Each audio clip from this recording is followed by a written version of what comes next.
நாம் எல்லோரும் ஒரு விஷயத்த ரொம்ப ஆழமாக யோசித்து அதுக்குள்ளேயே மாட்டிக்கிற பழக்கம் உள்ளவங்க தான். ஒரு பிரச்சனைன்னு வந்தால் அதுக்கு ஒரு பெரிய தீர்வு தான் இருக்கும்னு நாம் நம்புகிறோம். ஆனால் உண்மை என்ன தெரியுமா? பல நேரங்களில் தீர்வு நம்ம கண்ணு முன்னாடியே ரொம்ப எளிமையாக இருக்கும். அதை புரிய வைக்கிற கதை தான் இது.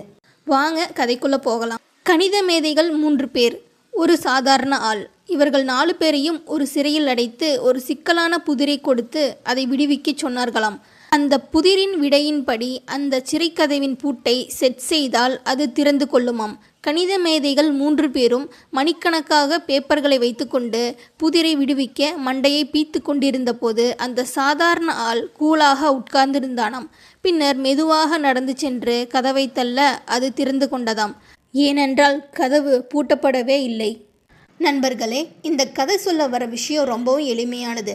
நம்ம பல நேரங்களில் வாழ்க்கையில் வர சின்ன சின்ன பிரச்சனைகளை கூட ஒரு பூத கண்ணாடி வச்சு பார்த்து அதை ரொம்ப பெருசாக்கிடுறோம். அந்த கணித மேதைகள் பண்ண தப்பு என்ன தெரியுமா? அவங்க தங்களோட அறிவை வச்சு அந்த புதிரை தீர்க்க முயற்சி பண்ணங்களே தவிர அந்த புதிருக்கு தேவையான நிஜமான சூழலை கவனிக்க மறந்துட்டாங்க. பூட்டு இருக்கும், அதுக்கு ஒரு சாவி இருக்கும்னு அவங்க மனசுக்குள்ளே அவங்களே ஒரு கற்பனை தடையை உருவாக்கி வச்சுருந்தாங்க.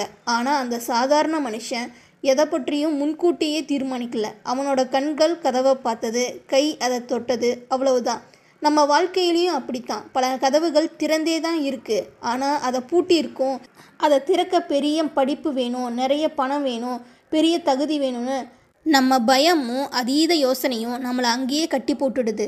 அறிவை விட சில நேரங்களில் அப்சர்வேஷன் தான் முக்கியம்.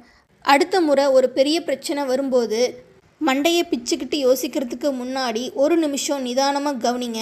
ஒருவேளை அந்த கதவு உங்களுக்காக திறந்தே கூட இருக்கலாம். நன்றி.